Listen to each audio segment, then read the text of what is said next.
Hermanos, tengan todos muy buenas tardes. Damos gracias al Señor por los hermanos que se reúnen en esta hora y vamos a dar comienzo a la presente reunión de Ministerio de la Palabra y vamos a hacerlo cantando un himno, que es el número 212 de nuestros himnarios, número 212. Dice: salvo en los fuertes brazos del tierno Salvador, dulce reposo tengo en su inmutable amor.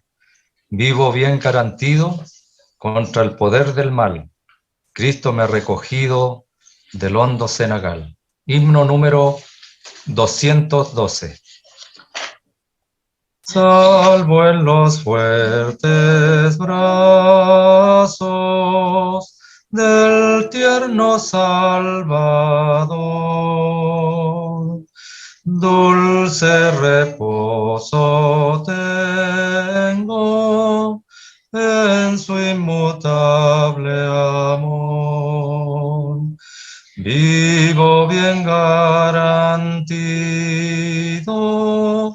contra el poder del mal.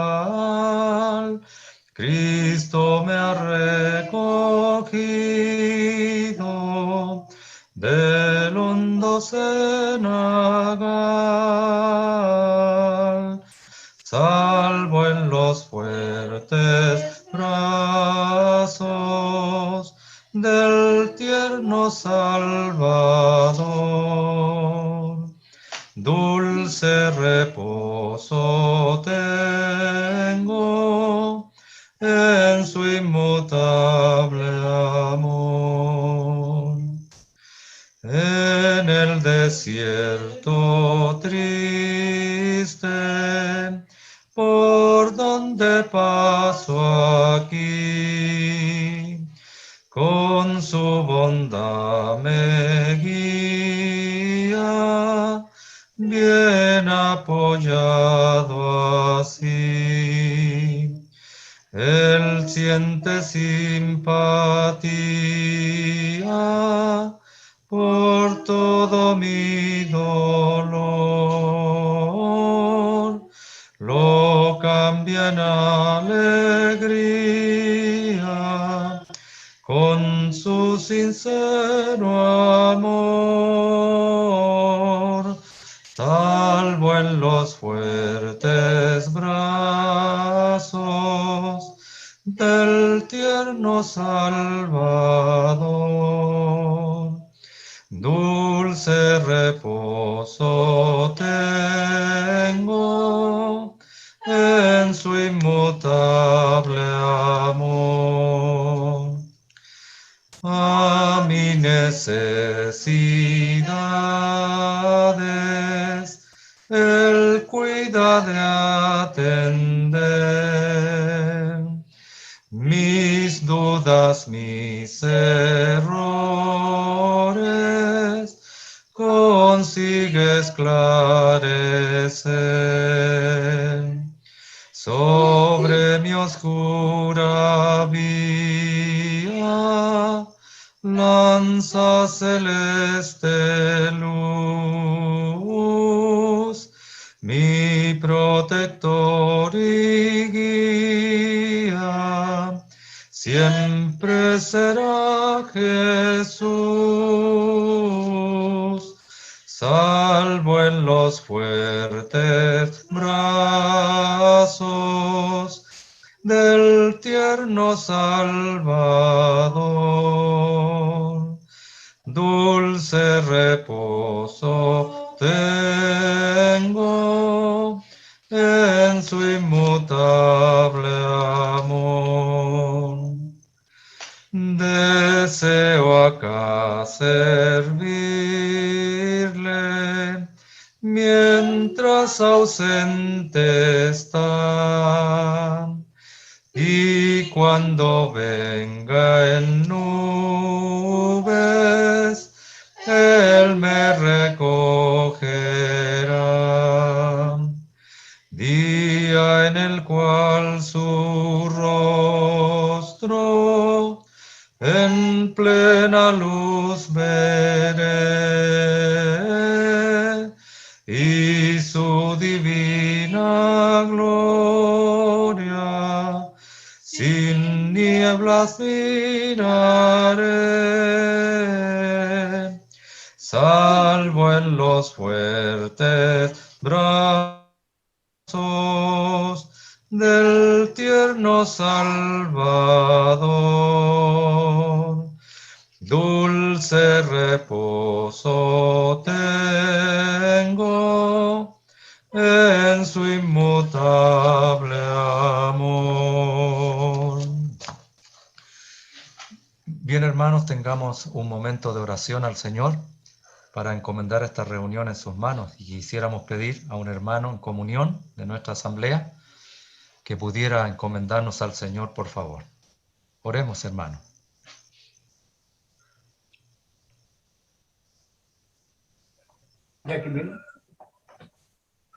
Padre nuestro, damos gracias a ti por nuestro amado Salvador, el Señor Jesucristo. Damos gracias porque tu amor, tu fidelidad, tu gracia fue mostrada en tu Hijo, nuestro amado Salvador. Pero también, Padre nuestro, tú nos diste tu Santo Espíritu para que viniese a convencer al mundo de pecado, de justicia y de justicia. Gracias, Padre, porque Él hizo la obra en nuestros corazones y nos allegó al Señor y le recibimos como nuestro amado Salvador. En esta noche tú nos darás tu palabra y queremos que ella sea de mucho beneficio para nuestras almas, para los creyentes y también para aquellas personas que puedan estar y que no tienen al Señor como su Salvador. Las encomendamos a tu gracia, a tu misericordia. También encomendamos, Padre nuestro, a nuestros hermanos que están enfermos, nuestros hermanos que padecen necesidades, para que tú seas con ellos según es tu misericordia con cada uno. Padre, bendice a tu Hijo, que tomará tu palabra. Sabemos que todo viene de ti y que es tu Santo Espíritu el que obra primeramente en el predicador y después en la exposición de tu palabra. Bendícenos con tu palabra y te damos gracias, Padre, en el nombre del Señor Jesucristo. Amén. Amén, Señor. Bien, hermanos, como ya se había anunciado ya, está con nosotros nuestro hermano don Rodolfo Vázquez, de la Asamblea en Victoria, allá en Valparaíso. Así que, hermanos, adelante, por favor. Y muchas gracias por estar con nosotros.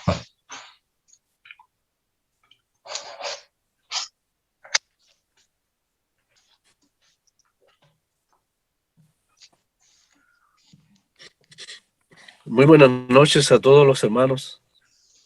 Gracias por la oportunidad que el Señor concede de poder seguir con este estudio de esta importante carta a los romanos.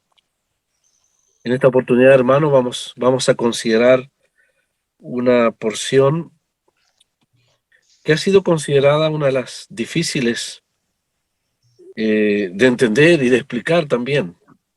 Así que con la ayuda del Señor y lo que Él nos pueda dar de esta porción, creo que estaremos agradecidos a Él si podemos entender, sacar algunas verdades de esta porción. Vamos a leer el capítulo 3, verso 1 hasta el verso 8. Capítulo 3 de Romanos, verso 1 hasta el verso 8. ¿Qué ventaja tiene pues el judío? ¿O de qué aprovecha la circuncisión? Mucho en todas maneras. Primero, ciertamente, que les ha sido confiada la palabra de Dios. Pues que si algunos de ellos han sido incrédulos, ¿su incredulidad habrá hecho nula la fidelidad de Dios? De ninguna manera. Antes bien, sea Dios veraz y todo hombre mentiroso, como está escrito, para que seas justificado en tus palabras y venzas cuando fueres juzgado. Y si nuestra injusticia hace resaltar la justicia de Dios, ¿Qué diremos? ¿Será injusto Dios que da castigo? Hablo como hombre. En ninguna manera. De otro modo, ¿cómo juzgaría Dios al mundo? Mando tu teléfono. Pero si por mi mentira la verdad de Dios abundó para su gloria, ¿por qué aún soy juzgado como pecador? ¿Y por qué no decir, como se nos calumnia y como algunos, cuya condenación es justa, afirman que nosotros decimos, hagamos males para que vengan bienes? ¿Que pues somos nosotros mejores que ellos? En ninguna manera, pues ya hemos acusado a judíos y a gentiles, que todos están bajo pecado. De aquí nomás, hermano, la palabra del Señor. Estos 9 versículos representan una porción en la carta a los romanos que constituyen varias objeciones que el apóstol Pablo se anticipa, ¿no es cierto? Se anticipa ante las objeciones o dudas o preguntas a veces malintencionadas en cuanto al Evangelio. Esas preguntas que muchas veces son hechas no con el propósito de aprender sinceramente o de buscar la verdad, sino de contradecir o entrar en controversia con la palabra de Dios.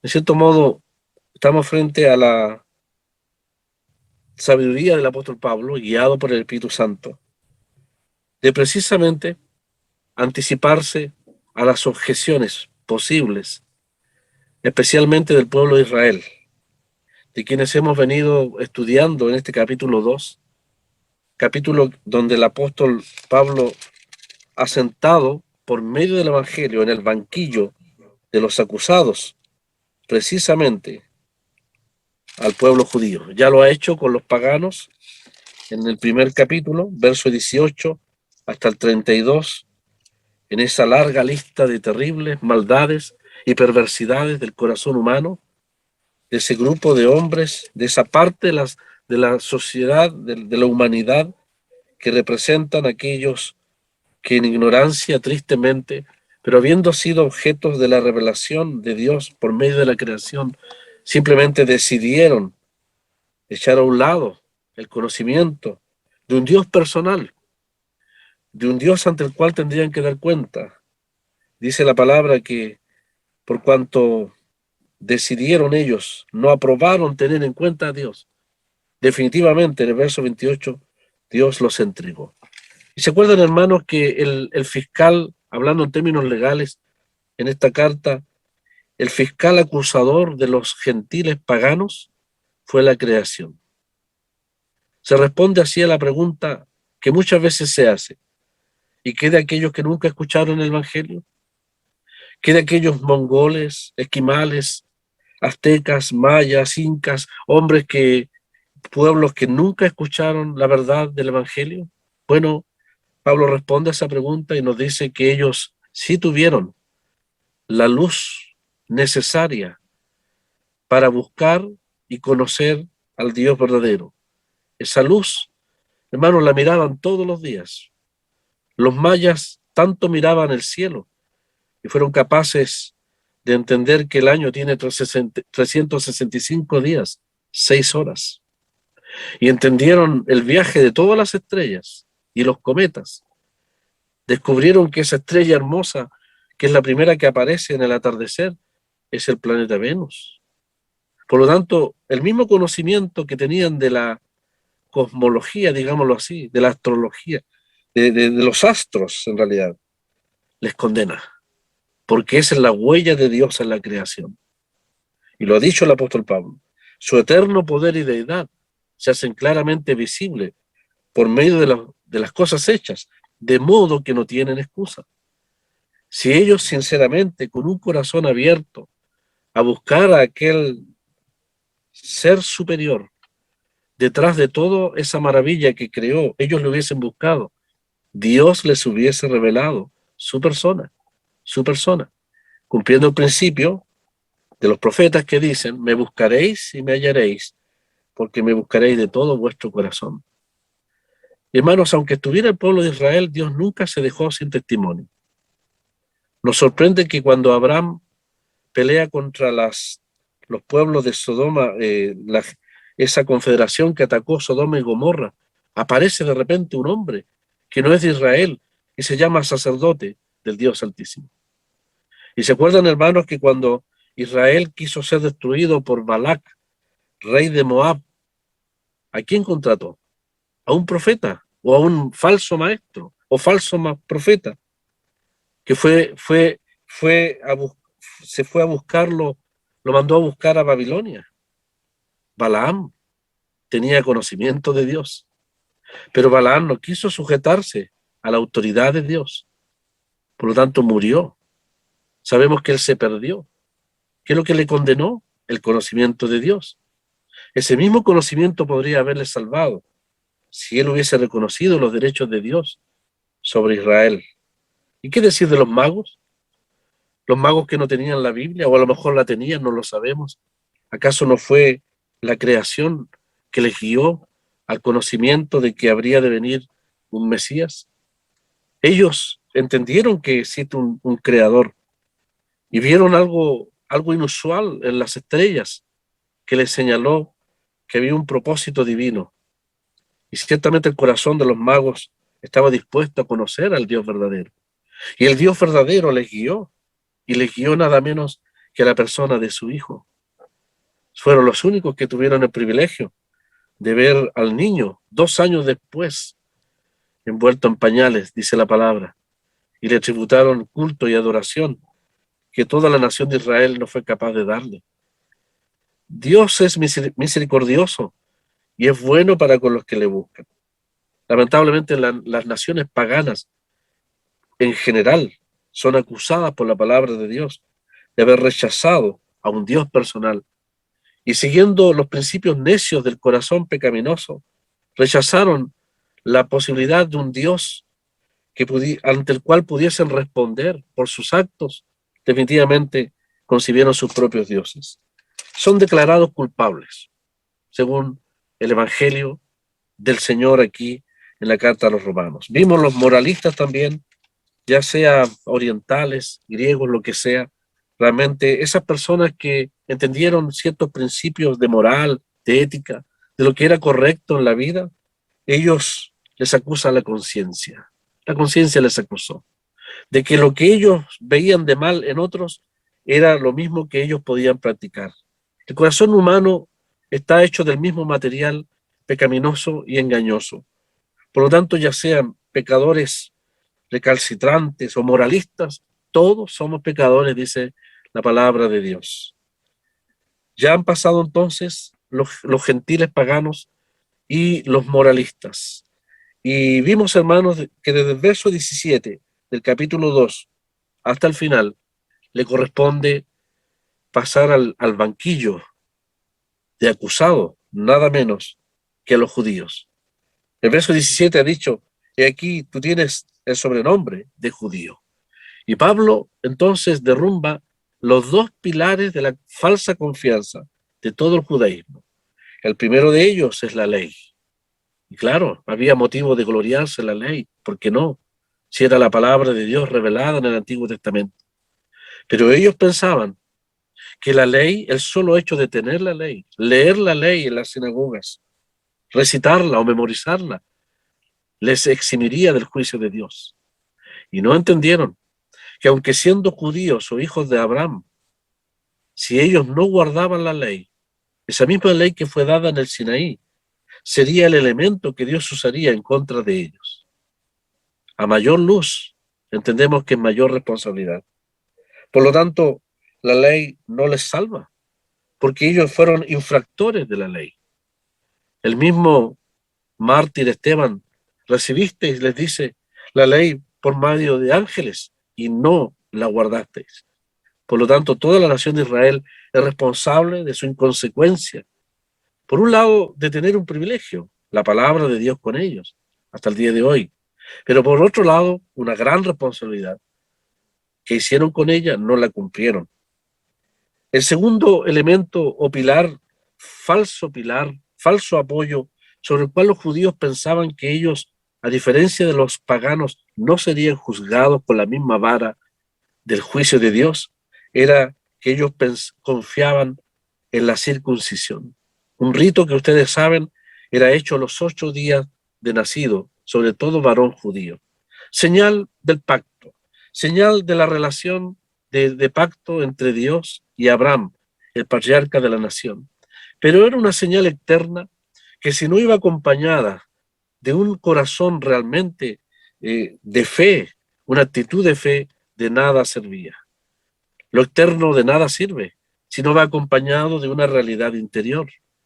El problema de la religión, hermanos, y aún de nuestra práctica cristiana, y eso es solemne pensarlo, es que nosotros podemos transformar nuestra vida en una vida de actos o actuaciones o ritos o prácticas externas sin ir acompañada de una realidad espiritual en el corazón.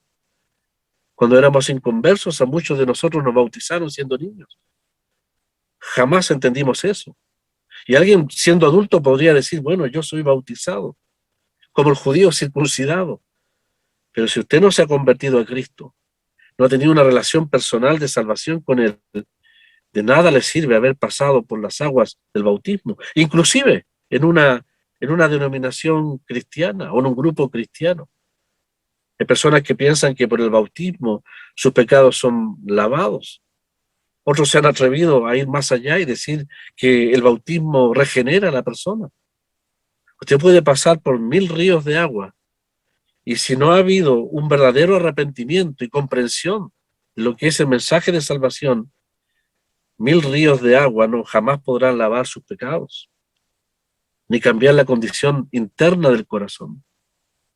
Seguramente los judíos, al igual que los cristianos de este mundo cristianizado, circuncidados a los 8 días, como los niños son bautizados cuando niños, pensaban que eso era suficiente. A tal grado que si no se circuncidaban, se iban al infierno, al abismo, estaban lejos del pacto. Eso es lo que pensaba el judaísmo. Y de cierto la palabra lo decía, pero lo que realmente mantenía una relación de cercanía con el Señor y su palabra en el Antiguo Testamento era que el judío no solamente debía circuncidarse, sino que debía tener un corazón confiado, una fe permanente en la palabra y en las promesas de Dios. Como su padre Abraham. Abraham fue un hombre que creyó a las promesas de Dios, creyó a Dios y le fue contado por justicia. Y la señal de esa justicia y del pacto y las promesas de Dios fue puesta en su cuerpo. Un hombre de casi 80 años, 75 años, fue circuncidado y toda su descendencia como una señal, como una evidencia. Eso me habla también, nos habla a nosotros los creyentes, cuando Santiago hace la pregunta y nos pregunta qué clase de fe tenemos. Si decimos que tenemos fe, debe haber una evidencia externa de esa fe a través de las obras. ¿Puede tal clase de fe, es decir, la fe que no tiene obras, tal clase de fe salvarle? Dice Santiago. Hay una realidad interna, la conversión al Señor, y hay una realidad externa, que son las obras, el testimonio de una vida salvada. ¿De qué sirve el judío? Dice Pablo. El verdadero judío, la verdadera alabanza, es el hecho de que Dios hace una transformación en lo interior del corazón del hombre. El verdadero judío es aquel que confía en las palabras y en las promesas de Dios. Y seguramente Nicodemo, los apóstoles, la mujeres en el tiempo del Señor, quienes conocieron al Señor, el mismo Juan el Bautista, quienes conocieron la manifestación en su venida a Israel, ellos demostraron el verdadero carácter de un judío, verdaderos hijos de Abraham, que entendieron, conocieron y recibieron el testimonio de Dios en Jesucristo. La circuncisión de nada aprovecha. Usted puede tener todas las señales de un judío, le dice Pablo, pero si la vida tuya es una vida de transgresión de la ley, la circuncisión, el rito externo, no puede jamás ampararte ni eximirte del juicio de Dios. Pablo termina el capítulo 2 diciendo, el que es judío es el que lo es en lo interior. La circuncisión, el cambio, la operación del corazón en espíritu, no en la letra, dice. La alabanza, del cual no viene de los hombres, sino de Dios. Es una obra que finalmente produce alabanza a Dios. El judío se gloriaba, hasta el día de hoy, de sus obras, de la Torá, de la ley, de los sábados, de sus fiestas. Pero cuando una persona se convierte a Cristo, se gloría en Dios, en la perfección de su obra y en el cambio que Él hace en nuestra vida. Como cuando recordábamos ese himno, cuán glorioso es el cambio operado en mi ser. Necesitábamos una operación quirúrgica en el corazón.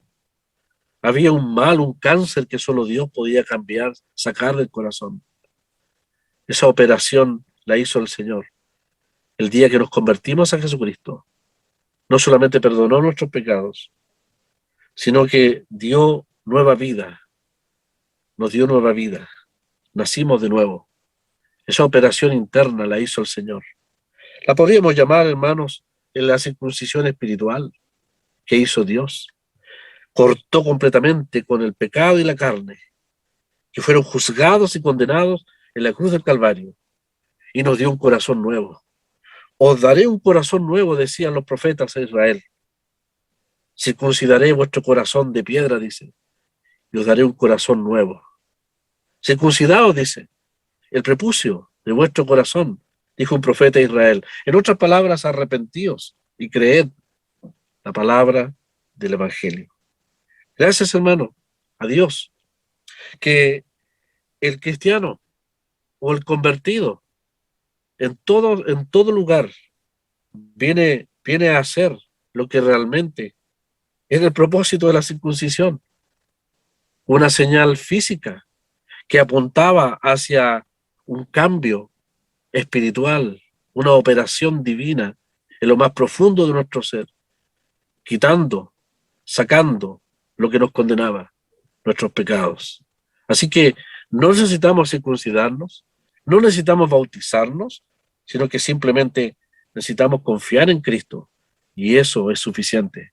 Y la evidencia de esa fe se demuestra en el cambio de nuestra vida, Seguramente una vida que agrada a Dios, que alaba a Dios, una vida de justicia, una vida que ya no ama más al pecado, sino que procura agradar a Dios, ya no más entregado al pecado, sino sensible, una vida que anhela, como niño recién nacido, la leche espiritual, la palabra de Dios.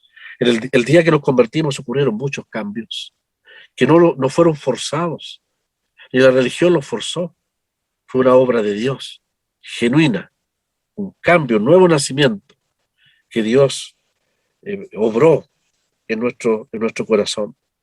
El judaísmo nada de eso sabía ni entendió.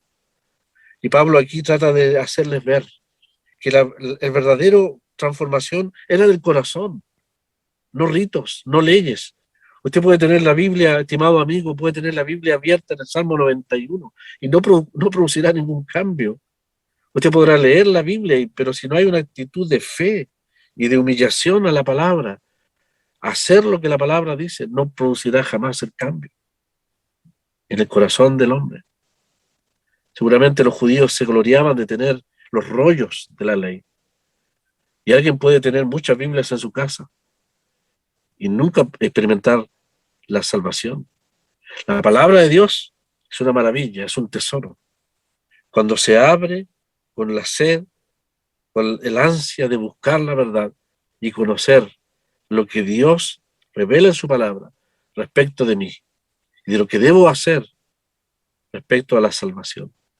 El Señor nunca defraudará a nadie que abre las palabras del santo libro con el propósito de buscarle a Él y la verdad. Dios revela su verdad. Seguramente los judíos si estuviesen ahí en el tribunal, en este tribunal que hemos llamado el tribunal del Evangelio, estarían tremendamente enojados, tremendamente enojados.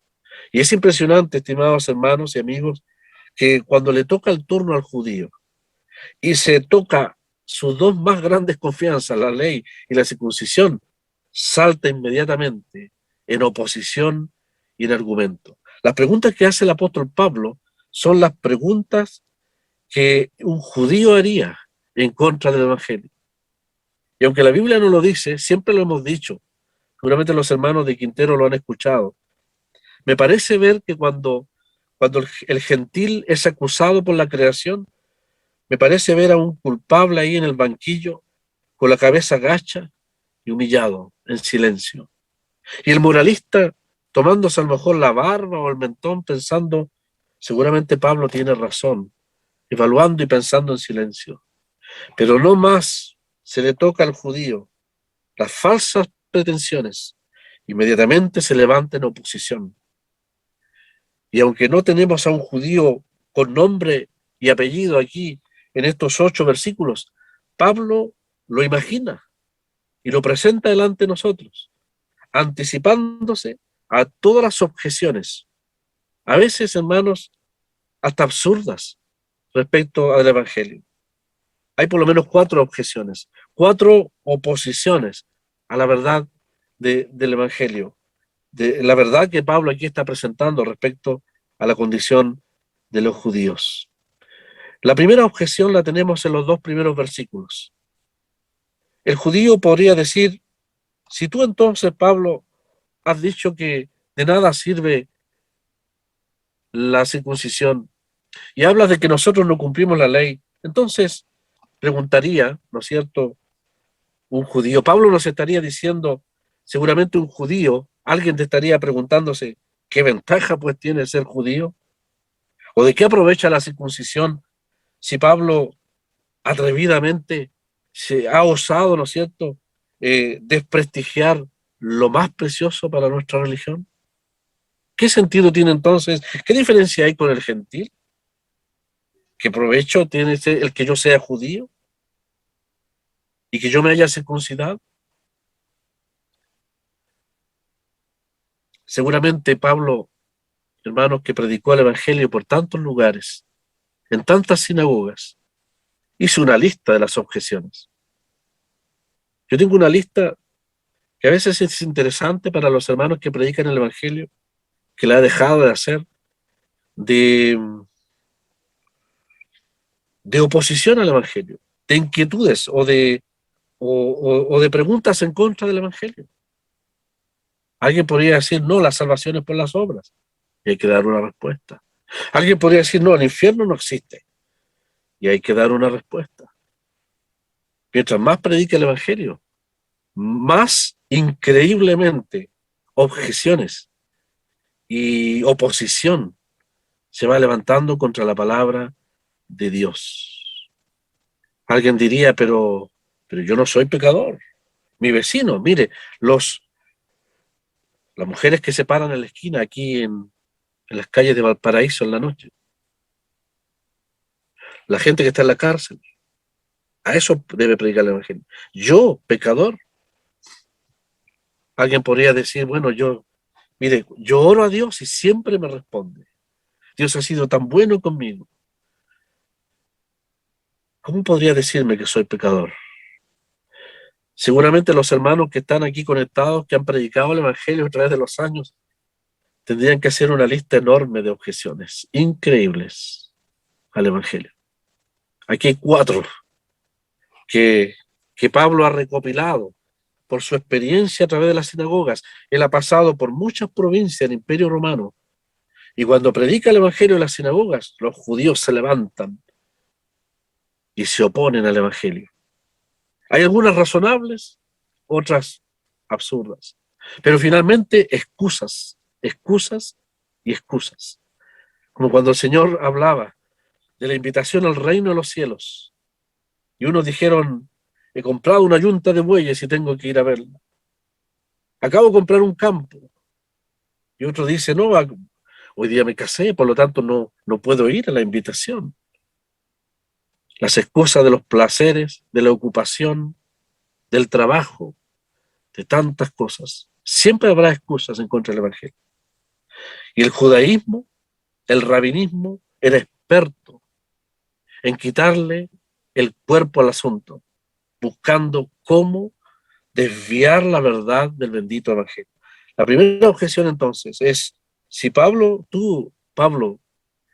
predicas en contra de estas verdaderas instituciones del judaísmo, la ley y la circuncisión, entonces te preguntamos, ¿qué sentido tiene ser judío? Tú mismo eres judío, podríamos decirle. ¿No? Trato de ponerme en el lugar del objetor en contra de Pablo. Tú mismo eres judío. ¿Estás renunciando a todo tu crianza como judío? ¿Contra Moisés y contra la ley? Miren la respuesta de Pablo. Mucho dice. No le dice que no. Sí dice. Claro que tiene ventaja. Sí, tener la ley es una ventaja. Ser circuncidado y ser descendiente de los patriarcas, claro que es una ventaja. Pero otra cosa es la manera en que entendemos la responsabilidad de tener esas ventajas. Vuelvo a decir, hermanos, judíos o no judíos, cristianos o no cristianos, aquí, salvados o no en esta sala virtual, el tener privilegios no le salva necesariamente, le hace más responsable.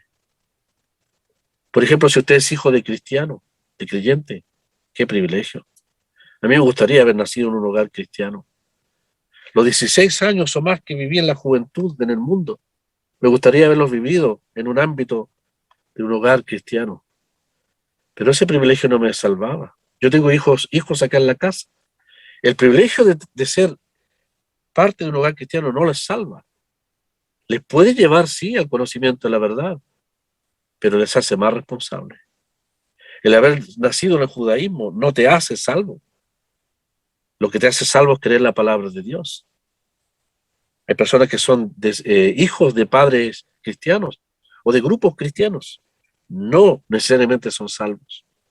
Son más responsables delante de Dios. Pablo no niega los privilegios del judaísmo. Mucho dice. Primero dice, verso 2, ciertamente que les ha sido confiada la palabra de Dios. Y claro, hermanos, sabemos que por Romanos capítulo 9, sabemos que a ellos realmente no solo les fue confiada la palabra de Dios, sino que si contáramos los privilegios de Israel son muchos. Son israelitas, de los cuales son la adopción, es decir, fueron adoptados como pueblo de Dios terrenal. La gloria, a ningún pueblo se le presentó la visión de la gloria, de la nube de gloria de Dios que a Israel. El pacto, no solamente el pacto de la ley, el pacto también con Abraham, la promulgación de la ley, el culto. Entre comillas, hermanos, ha habido una religión más impresionante, y lo digo ahora religión, porque lo que era el tabernáculo y lo que era el judaísmo en los tiempos del Señor, que todavía tenía importancia, por algo el Señor también fue al templo, reconoció el valor de aquello que Dios les había dado, pero un día el Señor dijo, llegará el día en que esta casa, el templo y todo su culto, su ritualismo, quedará desierto. Dice. Rechazar al Mesías es perder todo el valor del culto del judaísmo. Ahora ellos tristemente están en las sombras, en la oscuridad, en un manto de ceguera, al rechazar a la realidad de todo, que es el Señor Jesús. Pero en aquel tiempo sí tenía valor. Y Pablo lo reconoce, el culto y las promesas hechas, por supuesto, a los patriarcas. Parece, hermanos, que, mire, dice de quiénes son los patriarcas, de los cuales según la carne, y aquí está el más grande privilegio de Israel, como ninguna otra nación, vino Cristo. Y Pablo no se retiene al decir, el cual es Dios sobre todas las cosas, bendito por los siglos, amén. ¿Tiene alguna ventaja ser judío? Mucho dice, porque finalmente por ellos y a través de ellos vino el Cristo, dijo Pablo, el cual es Dios sobre todas las cosas. Pero no le reconocieron, le rechazaron y le echaron fuera. Cuando Pablo dice, le fue confiada la palabra de Dios, en esta expresión está resumiendo todos los privilegios de Israel. Pero la pregunta, hermano, que usted y yo tendríamos que contestar claramente es, ¿y qué hicieron con la palabra de Dios? Pablo ya lo ha dicho. Cuando llegó el cumplimiento de la palabra de Dios en Cristo, la rechazaron. Gran privilegio sobre todas las naciones, gran pecado sobre todas las naciones, de haber rechazado al bendito. Cuando los líderes de la nación, abiertamente, entendiendo claramente quién era el Señor, como el Mesías, lo echaron fuera. La piedra principal fue desechada por los edificadores. Lo echaron fuera al Señor. Mataron al heredero de la viña de Dios, conscientemente. Por lo tanto, son responsables. Segunda objeción. La segunda objeción está ahí en el capítulo 3, también en el verso 3. Entre paréntesis, hermanos, el hecho de que les haya sido confiada la palabra de Dios, a mí me impresiona. Hasta el día de hoy ellos aman las Escrituras. Les hablaba la ocasión pasada del Museo de la Biblia en Jerusalén contra bombas atómicas. Que si este mundo se destruyera con bombas atómicas, o viniera, como a veces fantasiosamente se dice, viniera un asteroide y destruyera la Tierra, téngalo por seguro que los libros de la Biblia, del Antiguo Testamento, no serían destruidos, porque están protegidos contra todo tipo de destrucción. Además, ellos hicieron que todo el Nuevo Testamento, todo el Antiguo Testamento estuviese en un chip más pequeño que un grano de azúcar, y lo llevaron al espacio. Hermanos, si algún día el hombre llega a Marte, téngalo por seguro que los judíos van a llevar ese chip de las Escrituras al mismo Marte, si es que Dios se los permite, ¿no es cierto? Pero ellos son celosos en guardar la palabra de Dios. Es un ejemplo del amor que han tenido a la Biblia, pero tristemente, lamentablemente, no la guardaron. Y eso es lo que el apóstol Pablo hace hincapié en esto. Les fue confiada la palabra de Dios. Y aunque no lo dice Pablo, ya lo ha dicho anteriormente, recibieron la ley y no la guardaron. Privilegio les hace más responsables. La segunda objeción entonces en el verso 3 es, y podemos imaginarnos un judío escuchando, Pablo no está en la sinagoga, está escribiendo la carta a los romanos, pero Pablo ya se imagina a los judíos en la sinagoga escuchando estos argumentos de Pablo, y le hubiesen dicho, bueno, le hubiesen dicho, y tú dices que hemos sido incrédulos. ¿Cómo es posible eso? Dicen ellos. Si algunos de nosotros hemos sido incrédulos, significa entonces que Dios no va a poder cumplir su palabra. Tú estás diciendo que el pueblo de Israel, en la práctica, está siendo rechazado. Y si el pueblo de Israel es rechazado, ¿cómo Dios va a cumplir sus promesas? ¿Cómo Dios va a cumplir las promesas a Abraham, a Isaac y a Jacob?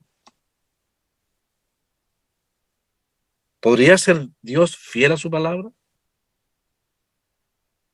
Si con el argumento que tú, Pablo, de este evangelio que tú predicas, nos estás diciendo que nosotros como judíos hemos pecado frente a tanto privilegio, estás diciéndonos que Israel está rechazado. Y si Israel ha sido rechazado, entonces es imposible que Dios cumpla sus promesas. Hay promesas de un milenio, hay promesas del reino, del Mesías. Los profetas, todos han hablado de la bendición de Israel. Y tú dices que nosotros hemos sido desechados. Somos culpables, pecadores. Es imposible que Dios pueda cumplir su promesa. Parece inteligente el argumento, ¿no es cierto, hermanos? Pero es una falacia, es una mentira. Pablo dice, de ninguna manera, dice. El hecho de que ustedes sean pecadores, mire el verso 4, les contesta, de ninguna manera, antes sea Dios veraz, dice. Es decir, Dios cumplirá siempre su palabra, y todo hombre mentiroso, como está escrito, para que seas justificado en tus palabras y venzas cuando fueres juzgado. Se fijan, hermanos, que Pablo no dice todos, sino algunos.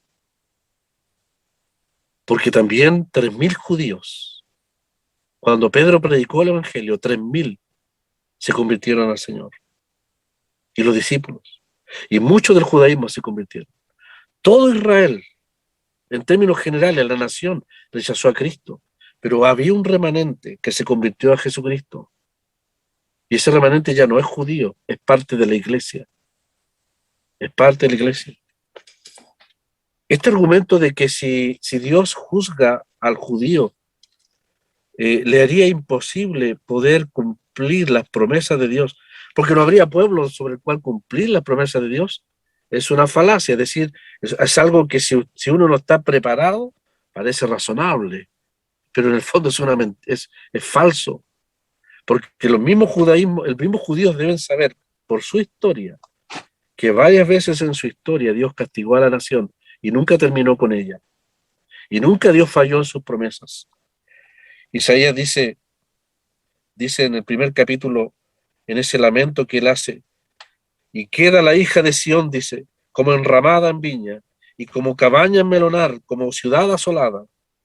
Si Jehová de los ejércitos no nos hubiera dejado un resto pequeño, como Sodoma fuéramos, semejantes a Gomorra. Dios juzgó varias veces en la historia a Israel, y nunca lo desarraigó completamente. Por lo tanto, hermanos, este argumento de que Dios no puede cumplir sus promesas para con Israel si el Evangelio juzga al judaísmo es falso, porque no habla de la nación completa, habla en términos generales, porque gracias a Dios algunos sí se convirtieron al Señor. Y Romanos 9 al 11, ustedes lo saben, nos habla de que vendrá un día de gloria, de grandeza, cuando el Señor reine realmente con su pueblo Israel. Lo interesante del verso 4 y 5 es que Pablo reafirma la veracidad y la fidelidad de Dios. Dios nunca va a fallar. Y eso es algo realmente, aparte del Evangelio, o junto con el Evangelio, es una verdad preciosa para nosotros los creyentes, saber que Dios jamás va a fallar en ninguna de sus promesas.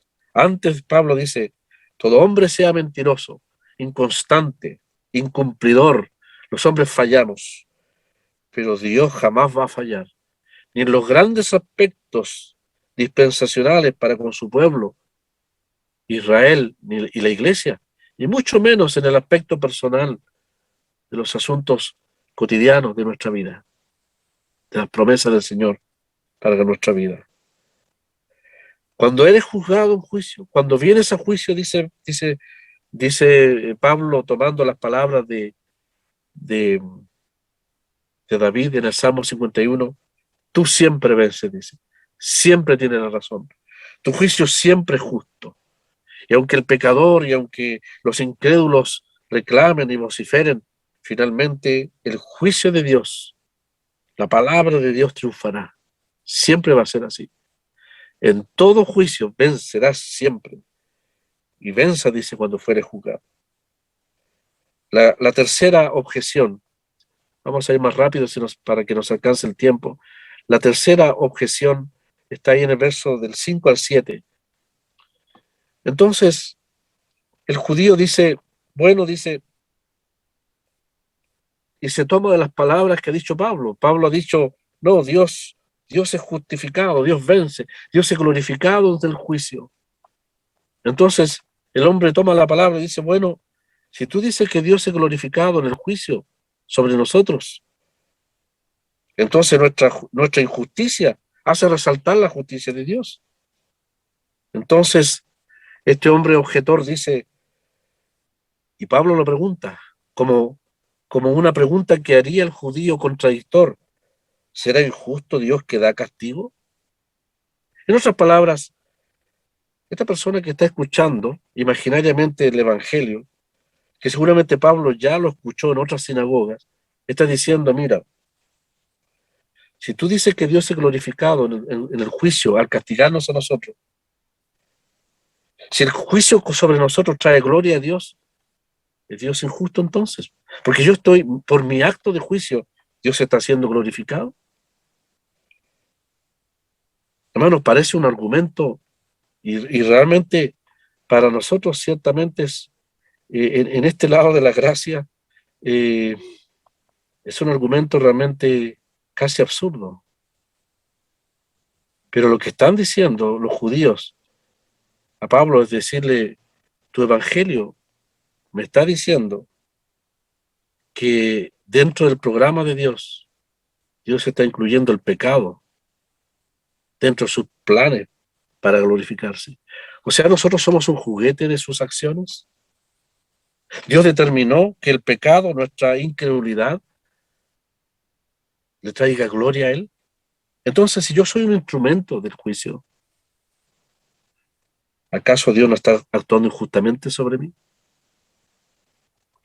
Y Pablo dice, hermanos, entre paréntesis, hablo como hombre, porque realmente es un argumento humano, netamente humano. Es como cuando alguien que escucha la doctrina de la predestinación dice, bueno, si yo no soy predestinado, ¿para qué me convierto? Ojalá nadie me escuche eso. La doctrina de la predestinación y elecciones para creyentes. Pero han habido algunas personas que tomándose estas cosas han dicho, bueno, si yo no estoy en los propósitos de Dios, ¿qué sentido tiene que me convierta? Total, sí o sí me voy a perder, dirá alguien. O definitivamente tendré que convertirme cuando Dios quiera. En realidad son preguntas y argumentos que no le corresponden. El pecador tiene que convertirse al Señor. Los propósitos divinos y eternos de Dios le pertenecen a Él. La responsabilidad del pecador es convertirse a Jesucristo. Eso es lo que tiene que hacer.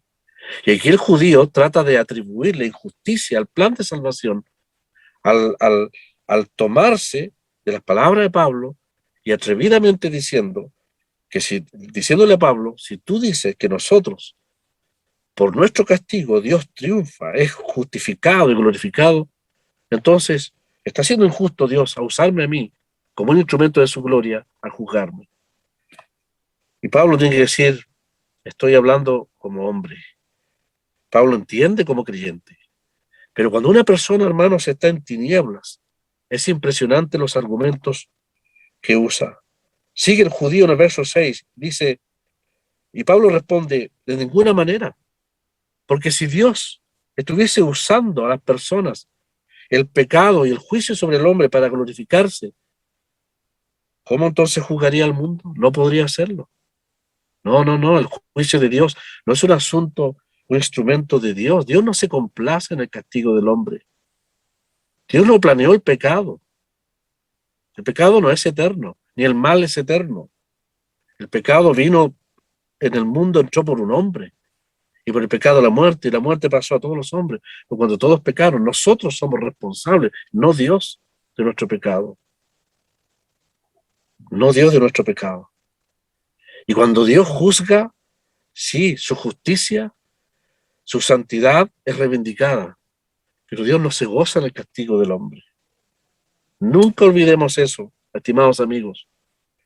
Dios jamás se gozará en el castigo y la perdición del hombre, ante su complacencia en la salvación del pecador. ¿Se acuerdan que los maestros judíos, un tal Hillel enseñaba que Dios se complacía cuando el pecador sucumbía frente al juicio de Dios? Eso enseñaron los judíos. ¿Pero qué enseñó el Señor? No, dijo, antes hay gozo en los cielos, delante de los ángeles de Dios, cuando un pecador se arrepiente. El juicio de Dios llegará tarde o temprano para aquellos que no son salvos. Y en la eternidad, Dios será reivindicado en su justa justicia y santidad. Pero no es la complacencia de Dios. el gozo eterno de Dios en la salvación de los pecadores, la redención y que estos pecadores sean llevados a la gloria. Es lo que nos enseña la palabra. En el verso 7, Pablo sigue pensando, poniéndose en el lugar de los judíos que contradicen el Evangelio. Seguramente en alguna sinagoga también le dijeron esto. Mira lo que dice Pablo, pero si por mi mentira, dice el judío, si yo soy mentiroso, por mi mentira, la verdad abundó para su gloria, ¿por qué aún soy juzgado como pecador? No, el pecado no glorifica a Dios. El juicio puede glorificar a Dios, pero vuelvo a insistir que aunque el juicio resalta su justicia, eso no es la complacencia de Dios. La perdición eterna, el destino eterno de las almas en el infierno, nunca será la complacencia de Dios. Por algo envió a su Hijo. De tal manera amó Dios al mundo que envió a su Hijo, para que todo aquel que en él cree no se pierda, dice la Escritura, no se pierda. El argumento entonces, hermanos, es insensato y casi gracioso. Pero tenemos que decir que cuando una persona se obstina en su pecado y en contradecir la palabra de Dios, usa argumentos increíbles.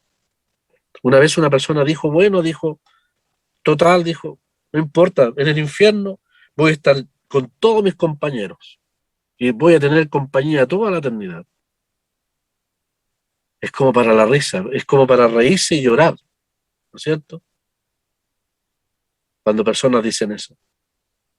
Mire, cuando yo me convertí al Señor hace muchos años atrás, llegando a Valparaíso a los 16 años, tuve que hacer unos trámites en San Felipe, en mi ciudad natal, y mi madre tenía una amiga que es la señora Elvira. Nunca me voy a olvidar de la señora Elvira. Ella practicaba las ciencias ocultas. Vivía cerca del estadio ahí en San Felipe. Y como nuestra casa había sido vendida, mi madre le pidió si me podía hospedar. Como creyente nunca sentí una lucha tan difícil. Sentí la lucha en ese ambiente. Me trató mal. Me puso la cama más dura, un pan duro, una taza de té, una actitud negativa durante varios días. Hasta que un día la señora Elvira no pudo más y ahí en la mesa sentado me dijo, mira, me dijo, yo no entiendo el Dios tuyo, dijo. Mira el Dios mío, refiriéndose a Satanás, porque ella practicaba las ciencias ocultas y tenía mucha plata con eso. Mira, él me ha dado todo lo que yo he tenido en esta vida. Disfrute, mis hijos, esta casa, este terreno, nunca he tenido necesidades. El Dios que yo tengo, me dijo, me da todo lo que yo quiero. Pero ese Dios tuyo del cristianismo, dijo, lo único que te da es pruebas y rechazo de tu familia y de tus amigos y te priva de todos los placeres del mundo. Yo no quiero ese Dios, me dijo. Yo quiero en esta vida el Dios que yo sirvo. Así me dijo abiertamente una instrumento de Satanás, una mujer que practicaba la brujería. Yo le dije con mucho respeto, señora Elvira, le dije, mire, es cierto lo que usted dice, que el Dios de la Biblia me ha sujetado, siendo un joven, a pruebas. Y he perdido amigos, familias, la familia ya nos ha rechazado, etcétera, etcétera. Pero le voy a decir una cosa, mire, las aflicciones que yo tenga son menos que un segundo frente a toda la gloria y el gozo que yo tendré en el cielo. Pero nunca se olvide que todo lo que usted disfruta acá, frente a la perdición eterna, usted nunca tendrá memoria de aquello. Lo olvidará para siempre. Y lo único que va a quedar es el eterno martirio y juicio por haber rechazado a Dios de una manera tan tremenda, tan tremenda. Uno podría decir que absurdo el argumento, pero hermanos, ustedes que tienen experiencia también en tratar de hablar a las almas del Evangelio saben que cuando una persona no quiere escuchar, puede recurrir a los más absurdos argumentos. Y cuando ya no tiene argumento, ustedes saben que una persona recurre a la ironía, y después a la risa, después a la burla. Y lo más extremo es cuando ya se recurre a la violencia, en contra de la verdad. Se tapaban los oídos, dice la Escritura ahí en Hechos capítulo 7, porque no querían escuchar los poderosos argumentos de Esteban. Y la violencia se transformó en acallarlo por medio de la muerte. Qué terrible, ¿no es cierto? ¿Y por qué no decir, para terminar, verso 8, dice Pablo, si tú dices que tu pecado le trae gloria a Dios, es como lo que ustedes dicen y hablan de nosotros, que predicamos que pequemos para que la gracia abunde. Hagamos males para que vengan bienes. De eso se nos acusa, dice Pablo. Vamos a leer el verso 8. ¿Por qué no decir entonces, si tú estás diciendo que tu pecado trae gloria a Dios y por lo tanto es injusto en condenarte, también podríamos decir, como algunos dicen, que debieran ser juzgados justamente? Afirman que nosotros, que predicamos el Evangelio, decimos, hagamos males para que vengan bienes. Hagamos males para que vengan bienes. Este último argumento, hermanos, por absurdo que parezca, siempre lo persiguió a Pablo. En todas las sinagogas y en todo lugar, los religiosos judíos que no entienden la gracia de Dios decían, ¿cómo es eso? O sea, yo me arrepiento, yo pongo la fe, ¿tan fácil es? ¿Así de fácil? No, dice, yo tengo que hacer algo. O sea que si yo digo ya, me convierto a Jesucristo y sigo pecando, o sea, la gracia cubre el pecado. Mientras más pecador soy, más gracia hay. Y la conclusión falsa que hacían es, entonces pequemos más para que abunde la gracia.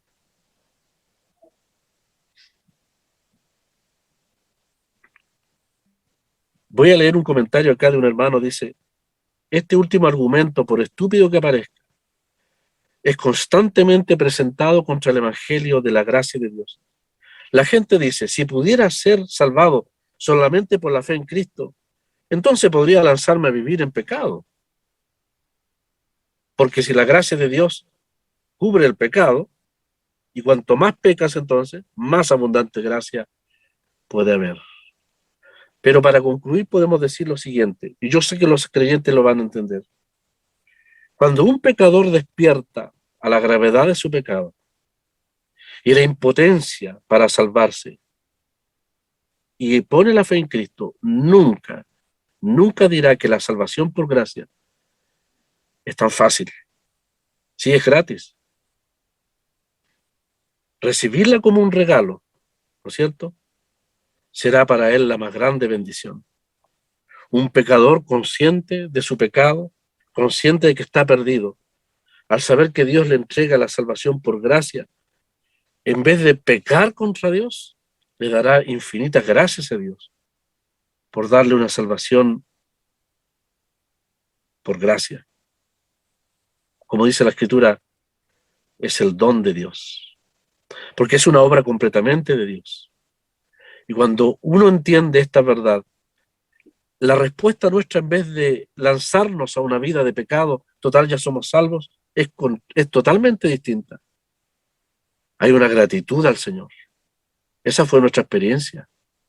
Cuando yo supe que fui salvo por gracia, cuando fue el infinito don de Dios en Cristo, ese mismo día dejamos todo lo que nos condenaba por gratitud al Señor. Procuramos vivir una vida santa a Él. Por eso Pablo en el capítulo 6 contesta y hace la pregunta, ¿pecaremos para que la gracia abunde? En ninguna manera, dice. Uno que ha sido esclavo toda la vida. Bueno, yo joven de 16 años, no viví mucho en la mundanalidad, pero hay hermanos que vivieron la miseria de una vida de toda la maldad del mundo. Cuando conocieron la gracia de Dios, estuvieron felices de salir de ese mundo. Nunca más volver a esa vida. Fue una liberación de parte de Dios. La gracia de Dios, en vez de llevarnos a pecar, produce en nosotros la respuesta espontánea de amor para vivir una vida santa a Dios en vista, como respuesta de tan grande amor por nosotros. Esa es la genuina obra de Dios en el corazón. Y mientras el religioso, la persona que hace estas preguntas, ¿sabe por qué las hace? Porque no entiende, no ha despertado a la realidad de la gravedad de su pecado y de la impotencia para salvarse. Una persona que sabe eso jamás dirá, y esto dice, tan fácil es, al contrario dirá, gracias a Dios, que es un regalo, que está abierto a la salvación, que Dios me lo concede por gracia frente a mi total impotencia. Esa es la respuesta genuina del Evangelio. ¿Por qué este hombre objeta? ¿Por qué el judío objeta? Porque a menos que el Espíritu de Dios lo convence de su pecado y miseria, nunca haría esas preguntas. Pero el salvado no necesita hacerlas. Ya tiene la respuesta de lo que ha sido la gracia de Dios en su vida.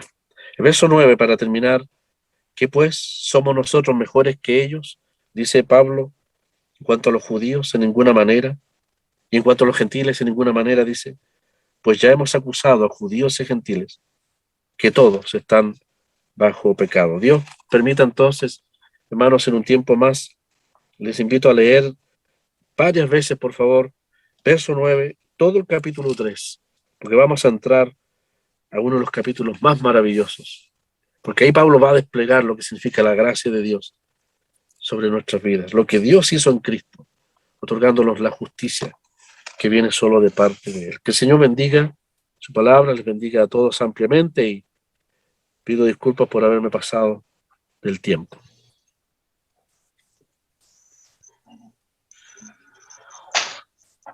Vamos a orar, hermanos, para terminar la reunión. Padre, queremos agradecer por tu Hijo, por lo que significa la salvación en las vidas nuestras. Cuán equivocados estábamos. Tal vez pensábamos de una u otra manera congraciarnos contigo, pero Padre, nunca podíamos tener paz ni gozo en nuestros corazones. Nos sentíamos vacíos. Y Padre, te damos gracias por aquel día en que tu Evangelio bendito iluminó nuestras vidas, iluminó nuestro corazón de pecado y nos hizo entender que éramos pecadores perdidos. Pero Padre, también damos gracias porque aquel Evangelio nos mostró que Cristo murió por nuestros pecados, conforme a las Escrituras. Padre, qué hermoso día aquel, qué tremenda realidad, el entender que había uno que había muerto por nosotros y que quería ser nuestro Salvador. Padre, gracias por aquel día en que entendimos esto y nos arrepentimos, nos convertimos a ti y pusimos nuestra fe, nuestra confianza en tu bendito Hijo. Gracias por aquello, Padre. Pero también pensamos en aquellos que escuchan en esta hora que aún están sin Cristo. Que Padre, que tu Espíritu Santo toque sus corazones y que pueda llevarle a entender que en Cristo Jesús hay salvación, que en ti, oh Dios, hay perdón de pecado. Queremos dejar esta reunión en tus manos, queremos hacerlo agradecidos, porque lo hacemos en el nombre de nuestro Salvador, el Señor Jesucristo. Amén, Señor. Hermanos, como dijo Rodolfo, el himno es tan hermoso que podemos cantar desde el fondo del corazón los que somos creyentes del 400. Cantemos el himno 400 que dice su primera estrofa: cuán glorioso es el cambio operado en mi ser, viniendo a mi vida el Señor. Hay en mi alma una paz que yo ansiaba tener, la paz que me trajo su amor. Himno número 400. Cuán glorioso es el cambio operado en mi ser, viniendo a mi vida el Señor. Hay en mi alma una paz que yo ansiaba tener, la paz que me trajo su amor. Él vino a mi corazón, Él vino a mi corazón. Soy feliz con la vida que Cristo me dio, cuando Él vino a mi corazón. Ya no voy por la senda que el mal me trazó, solo encontré confusión. Mis errores pasados Jesús los borró, cuando Él vino a mi corazón. Él vino a mi corazón, Él vino a mi corazón. Soy feliz con la vida que Cristo me dio, cuando Él vino a mi corazón. Ni una sombra de duda oscurece su amor, amor que me trajo el perdón. La esperanza que aliento la debo al Señor, porque Él vino a mi corazón.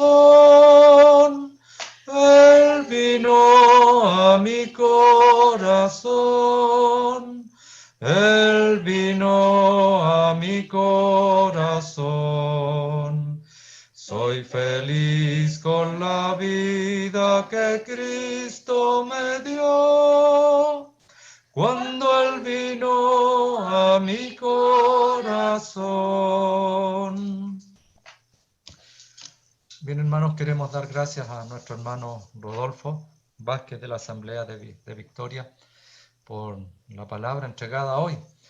Y en realidad ya los hermanos sabían, aunque él me pidió algo, pero ya habíamos anunciado que Rodolfo va a estar fuera un buen tiempo.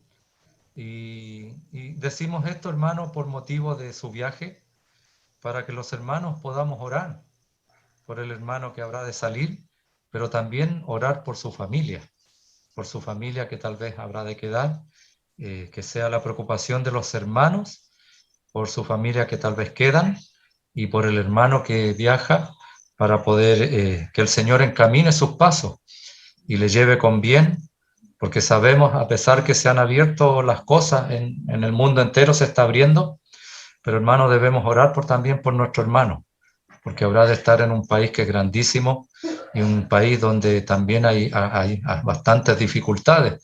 Así que, hermanos, es necesario decir esto para orar por el hermano y la preocupación por la familia que queda acá. Así que eso dejarlo desde ya. Y también, hermanos, anunciar, Dios mediante, el próximo miércoles estaría con nosotros nuestro hermano Roberto Bustamantes, que él comenzará el estudio de la carta a los hebreos. Él va a comenzar la carta a los hebreos, Dios mediante, y hasta que Rodolfo vuelva y también nos apoye y seguir con esta carta a los romanos, que es demasiado interesante y para poder ir aprendiendo todo. Y me comentaban algo hoy. Bueno, hermanos, también avisar que nuestras reuniones virtuales, nosotros las seguimos. Lo que tenemos presencial solamente hasta ahora es la Cena del Señor. Pero si eso se llevara a cabo y se abrieran las cosas y se permitieran ya tener reuniones presenciales, nosotros de todas maneras hemos pensado en no cortar las reuniones por Zoom, en mantener los días miércoles tal vez de reuniones presenciales, y tal vez vamos a buscar o un martes o un jueves para seguir con estos estudios de la palabra del Señor. Y el domingo también veremos en forma, por medio de Zoom, también llevar el Evangelio, que sabemos que es un esfuerzo grande que debemos hacer, pero debido a la necesidad que hay, porque hemos visto, hermanos, que hemos podido llegar a más personas, familiares, amigos, y que están escuchando de la palabra del Señor, ya sea el ministerio, pero también la predicación del Evangelio. Así que, hermanos, para su tranquilidad, la idea es mantener estos estudios. Solamente que daríamos un aviso si hubiese que cambiar de día, pero habremos de mantener esta puerta que el Señor abrió. Así que eso eran lo que debiera decir.